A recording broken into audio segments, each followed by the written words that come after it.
이 이야기는 기억을 잃은 한 스님에 관한 이야기로 지금도 산중 어딘가에 전해지고 있다. 산중의 공기는 늘 그렇다. 말이 닿지 않는 곳, 시간이 머물다 쉬어가는 골짜기. 그곳엔 작은 절 하나가 있었다. 절의 이름은 오래전에 잊혔다. 누구도 묻지 않았고 누구도 기억하지 않았다. 절은 그저 절이었고 그 안엔 노스님 한 분이 있었다. 말수가 적고 아무것도 가지려 하지 않는 사람. 바람이 불면 바람 소리를 듣고 눈이 내리면 눈발을 따라 앉는 그런 사람. 그의 늦가을이었다. 산문 앞에 누군가가 서 있었다. 이름도 없고 짐도 없고 표정조차 없는 사내였다. 그는 말을 하지 않았다. 오직 눈을 들고 저를 바라보았다. 길을 물으러 온 것도 아니었고 시주를 청하러 온 것도 아니었다. 그저 돌아온 사람처럼, 오래전 이곳에 머물렀던 사람처럼 그 자리에 서 있었다. 노스님은 그를 물끄러미 바라보다가 문을 열었다. 말은 없었지만 그 한 장의 문이 열리는 순간 절 안의 공기가 조금 바뀌었다. 그 사내는 절 안에 머물기 시작했다. 아무도 그에게 이름을 묻지 않았다. 그 또한 이름을 말하지 않았다. 그는 법당 옆 나무 아래 자리를 잡고 아침이면 일어나 마당을 쓸었고 낮이면 마루 끝에 앉아 하늘을 바라보았다. 노스님은 그의 등 뒤를 자주 보았다. 마치 예전에 어디선가 본 듯한 등이었다. 비 오는 날이면 그는 조용히 처마 끝에 앉아 떨어지는 물소리를 들었다. 첫눈이 온 날 그는 손바닥에 내린 눈을 한참이나 바라보더니 손가락으로 마당 흙을 문질렀다. 그리고 어딘가 이상한 글자 하나를 남겼다. 그건 이 세상의 글자가 아니었다. 그는 그 글자가 무슨 뜻인지 묻지 않았고 아무도 그것이 무엇인지 말할 수 없었다. 하지만 그날 이후 그는 매일 같은 시간, 같은 자리에서 그 글자를 썼다. 말없이, 조용히, 하지만 한치의 흔들림도 없이. 절 안의 시간은 그로 인해 조금 더 느려졌고 조금 더 고요해졌다. 노스님은 그를 바라보며 마음속 깊은 곳에서 아주 오래전 감각 하나가 서서히 깨어나는 걸 느꼈다.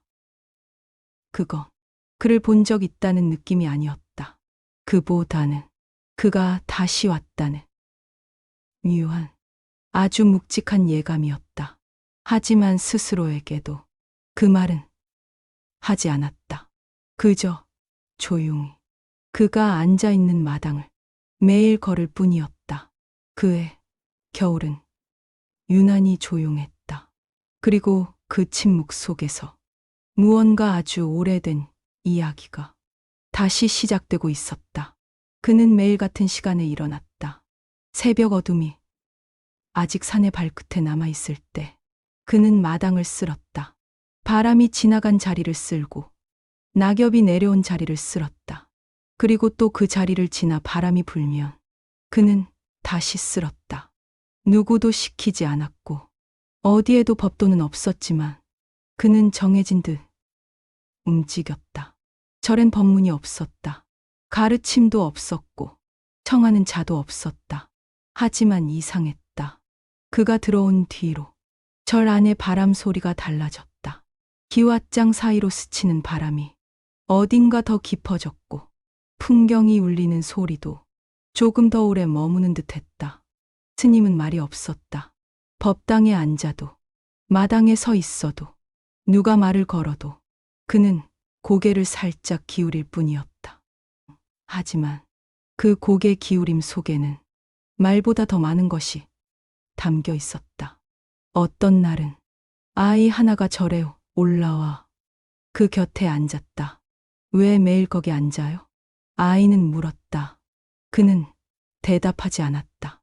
대답 없는 그 자리에서 아이는 조용해졌다. 말이 없는 사람 옆에 오래 있으면 사람은 자연히 자신의 말들도 가만히 꺼내 보게 된다. 그리고 그 말들이 그리 대단하지 않다는 걸 알게 된다. 그날 이후로 아이는 자주 절에 들렀다. 별다른 말을 하지 않았고 그저 멀찍이 떨어져 앉아 그의 등을 바라보았다. 그건 이상한 광경이었다. 말 없는 어른 하나와 말 줄어든 아이 하나가 같은 마당, 같은 하늘 아래에 조용히 앉아 있는 시간. 시간이 흘렀다. 산은 계절을 바꾸었고 절의 기와 위엔 이끼가 조금 더 자랐다. 그리고 어느 날 아이는 그가 흙바닥에 쓰는 글자를 보았다. 이거 뭐예요? 아이가 물었다. 그는 아무 말 없이 그 글자를 한 번 더 썼다.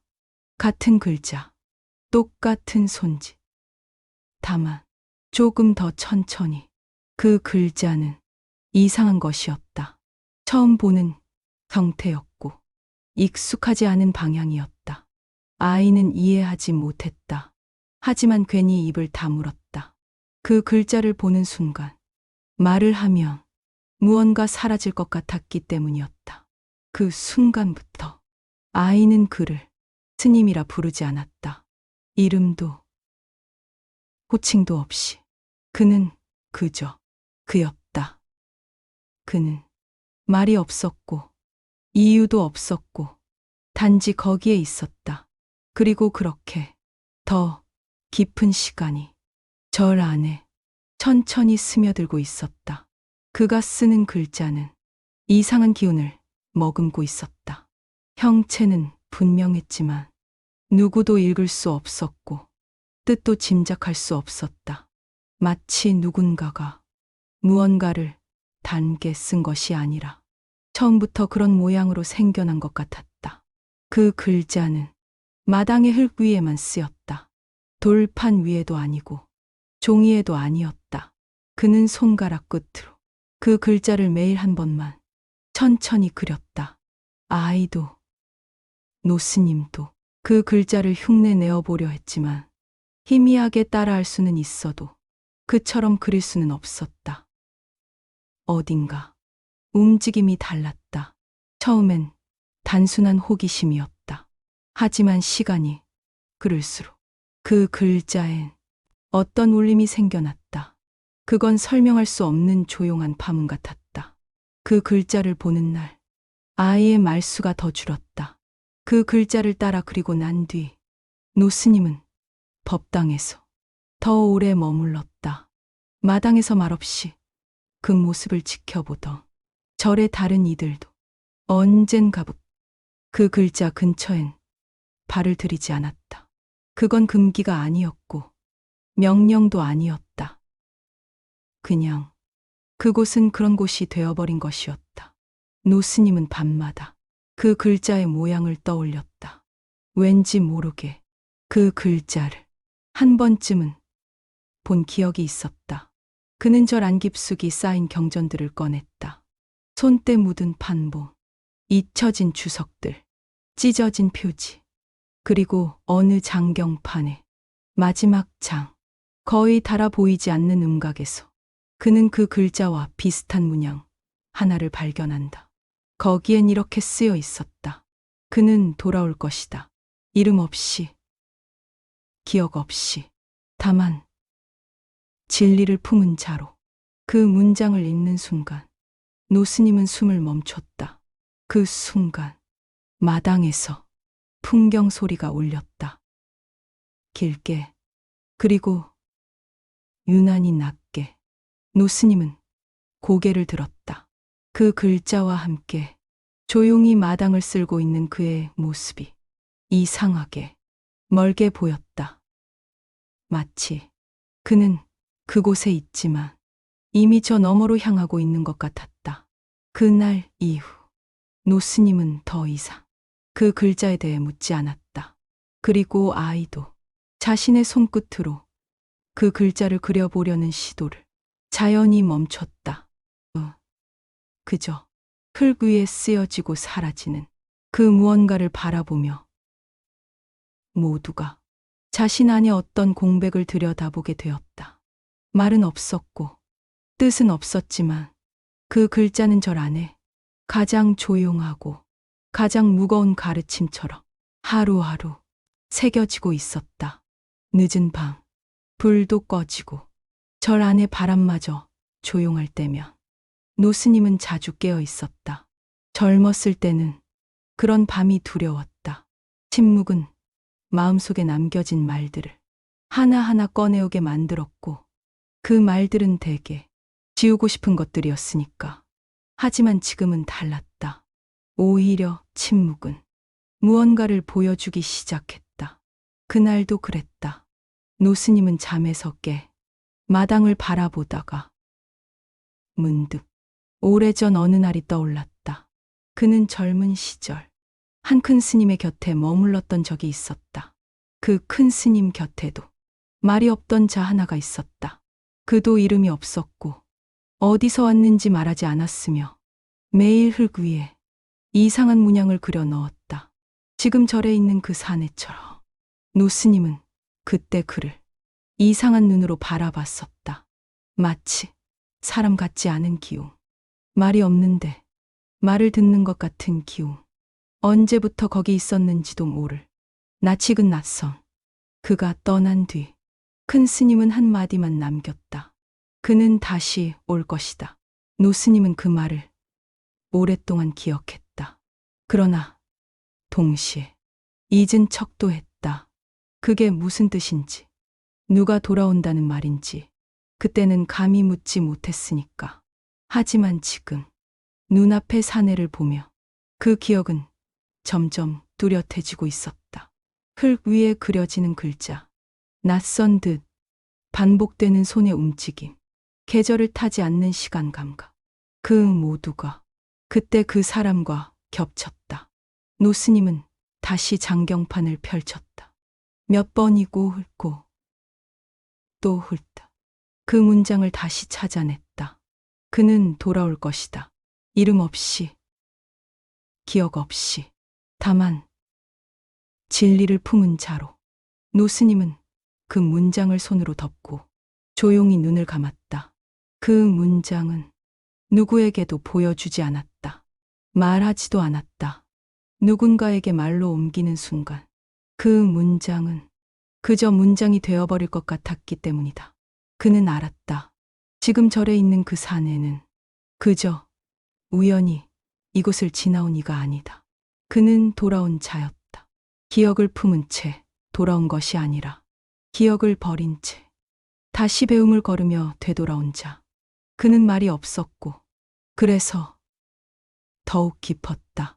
노스님은 그 밤 이후 그 글자를 더 이상 분석하지 않았다. 그의 존재를 이해하려 하지 않았다. 다만 그가 있는 그 자리에 같이 숨 쉬며 앉아 있는 것으로 충분하다고 느끼기 시작했다. 어쩌면 진리는 말로 옮기지 않는 쪽이 더 오래 남는 것인지도 몰랐다. 비는 예고 없이 내렸다. 그날 산속 하늘은 아침부터 흐렸다. 나무잎들이 고요하게 떨리고 풍경 소리는 습기 어린 울림으로 낮게 깔렸다. 그는 평소처럼 마당에 앉아 있었고 노스님은 툇마루에 조용히 등을 기대고 있었다.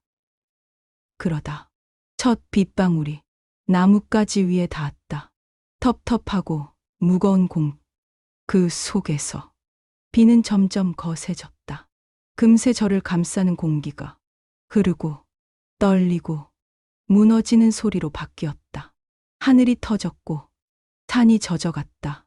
기와 사이로 쏟아지는 물, 깨진 항아리 안에서 튀는 빗물, 무너져 내리는 담장 끝 절의 구석이 조금씩 무너지고 있었다. 그리고 그 한가운데 그가 서 있었다. 빛 속에 말없이 비에 젖은 옷이 몸에 붙고 머리카락이 이마에 흘러내려도 그는 그 자리를 벗어나지 않았다. 손에는 지붕에서 떨어진 낡은 기왓장이 들려 있었다. 노스님은 말없이 그 모습을 지켜보았다. 그는 깨진 기왓장을 한쪽으로 치우고 떨어진 돌을 하나하나 주워 조용히 다시 쌓았다. 말없이, 천천히, 하지만 무너지기 전보다 더 단단한 각도로 비는 계속 내렸고 절은 그를 중심으로 조용히 정리되었다. 그날 밤, 절 안의 불빛은 모두 꺼졌고 사람들은 각자의 자리에서 가만히 눕거나 그저 조용히 벽에 기대어 앉아 있었다. 무언가 부서졌지만 무언가 더 깊어졌다는 기분.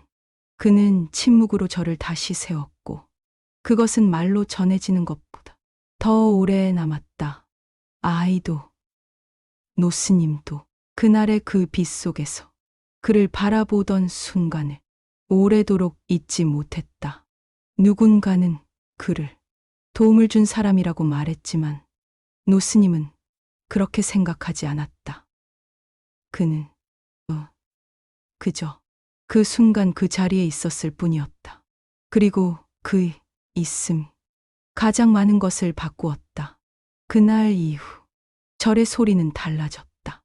빗소리는 더 깊게 울렸고 풍경은 더 길게 떨렸으며 밤의 침묵은 이전보다 더 단단했다. 그날 그는 평소보다 조금 늦게 마당에 나왔다. 해는 이미 중천에 떠 있었고 이끼 낀 기왓장 사이로 어디선가 쌓였던 물방울이 천천히 떨어졌다. 그는 말없이 마당을 걸었다. 어제 치운 기왓장이 놓였던 자리, 어제 무너졌던 담장 곁, 어제 흙탕물로 얼룩졌던 돌계단 아래, 그리고 그 자리에 앉았다. 손가락이 움직이기 시작했다. 흙은 아직도 축축했지만 그는 그 위에 천천히 글자 하나를 그려 넣었다. 그 글자는 이전과 같았다. 그러나 이전보다 더 또렷했고 더 깊었다. 그는 글자를 그리고 나서도 한참을 앉아 있었다. 바람이 스쳤고 나무잎이 흩날렸다. 하지만 그는 고개조차 돌리지 않았다. 그 자리에 앉은 채 마치 흙 위에 남긴 글자가 자신의 몸 일부인 듯 움직이지 않았다. 노스님은 멀리서 그 모습을 지켜보고 있었다. 한 걸음, 또 한 걸음, 조용히 다가가 그 글자 앞에 섰다. 글자는 여전히 뜻을 말해주지 않았다. 하지만 노스님은 그 글자를 보며 그가 누구인지를 묻지 않게 되었다. 이제 이름은 필요 없었다. 그는 이름 없는 존재였고 그래서 더 깊은 존재였다. 그의 침묵은 이야기보다 더 많은 것을 전했고 그의 행동은 법문보다 더 많은 것을 남겼다. 말을 하지 않는다는 것은 말이 없다는 뜻이 아니었다. 그는 말이 아니라 존재로서 말하고 있었다. 노스님은 그 글자 앞에서 절을 올렸다. 세상의 어떤 스승에게도 하지 않았던 절이었다. 그건 깨달음 앞의 절이었고 말로는 닿지 않는 법 앞의 절이었다. 그는 절을 올리고도 한참을 머물렀다. 그러고 나서야 조용히 돌아섰다. 바람이 따라 불었다. 마당에 흩어진 낙엽들이 조용히 글자 주변을 감싸며 떨어졌다. 그 순간 노스님은 깨달았다. 진리는 말로 닿지 않는다. 그것은 다만 말없이 옆에 있어주는 존재를 통해 조용히 전해질 뿐이다. 그는 누군가를 가르치지 않았다. 누군가에게 보이지도 않았다. 하지만 그는 있었다. 그 자리에서 그것이면 충분했다. 그날은 아무 예고도 없었다. 마당엔 이른 아침 햇살이 내려앉아 있었고 대숲엔 바람이 한 번 스치고 지나갔다. 그는 평소처럼 마당을 쓸었다. 기왓장 위로 떨어진 잎들을 모으고 돌계단 사이를 정리하고 마당 한가운데로 걸어가 그 자리에 앉았다. 그리고 마지막 글자를 썼다. 그 글자는 어제와 같았고 그 이전과도 같았지만 이번엔 마치 처음 그 글자를 쓰던 사람처럼 느리고 또렷하게 남겨졌다. 그는 일어나 자리를 정리했다. 남긴 것은 없었다. 그가 쓰던 다 떨어진 차 그릇 하나, 흙에 남긴 그 글자 하나, 그뿐이었다. 그는 저를 향해 마지막으로 고개를 숙였고 산문을 향해 걸음을 옮겼다. 아무도 그를 불러 세우지 않았다. 노스님도 아이도 말없이 그를 바라보았다. 산문 앞에서 그는 한 번 걸음을 멈췄다. 햇빛이 얼굴 옆을 스치고 그림자가 길게 늘어졌다. 그는 돌아보지 않았다. 대신 바람이 돌아와 마당 위 글자를 흙과 함께 살짝 흩뜨려 놓았다. 노스님은 그가 쓰던 자리에 천천히 다가갔다. 그리고 그 글자 앞에 오래도록 앉아 있었다. 누구보다 오랫동안 그를 지켜본 사람이었지만 노스님은 그가 언제부터 그 자리에 있었는지, 언제부터 돌아온 존재였는지 끝내 묻지 않았다. 대신 한 번 더 절을 올렸다. 말 없이, 설명 없이 그저 존재에게 보내는 절.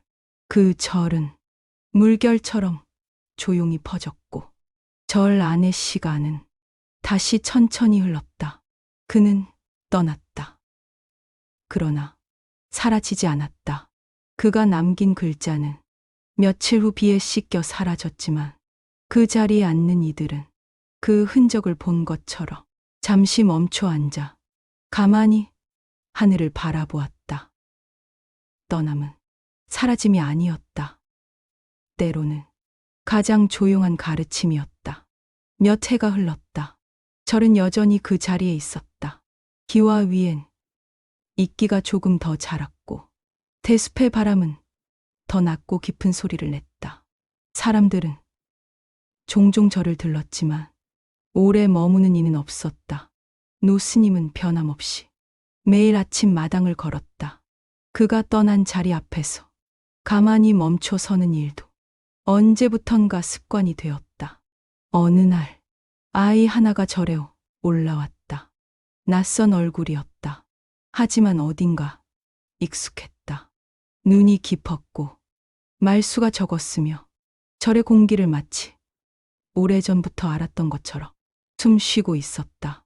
아이는 절 안을 조용히 돌아보다 마당 한쪽에 조용히 앉았다. 그리고 흙바닥에 손가락을 가져다 댔다. 노스님은 문틈 사이로 그 광경을 보았다. 아이는 천천히, 아주 천천히 무언가를 그리고 있었다. 그 손짓은 서툴렀지만 어딘가 익숙했다. 그리고 그 모양, 흙 위에 드러난 그 형상, 노스님의 숨이 멈췄다. 그 글자였다. 같은 자리에, 같은 방식으로 다시 나타난 그 글자. 아이는 아무 말도 하지 않았고 그 글자가 무슨 뜻인지 묻지도 않았다. 그저 다 쓰고 나서 한참 동안 그 자리를 바라보았다. 노스님은 마루 끝에 앉아 그 모습을 조용히 지켜보았다. 말하지 않았다. 묻지 않았다. 다만 가볍게 고개를 숙였다. 그건 인사도 아니었고 감탄도 아니었다. 그건 다시 왔구나 하는 마음의 움직임이었다. 그 순간 절 안의 풍경이 한 번 울리고 멈췄다. 바람은 가지 끝을 스쳤고 햇살은 마당 끝을 물들이며 길게 머물렀다. 그는 떠났지만 다시 돌아왔다. 기억은 없을지라도 그가 남긴 울림은 또 다른 존재를 통해 흙 위에 남겨졌다. 이야기는 끝나지 않았다. 그저 다음으로 건너갔을 뿐이었다. 삶은 흐르고 존재는 순환한다. 기억은 잊혀질 수 있어도 울림은 흙 위에 남는다. 글자는 지워졌지만 그 손끝의 흔적은 지금도 어딘가에서 이어지고 있을 것이다. 이 이야기를 들은 이가 있다면 언젠가 어디선가 흙을 쓰다듬게 될지도 모르겠다.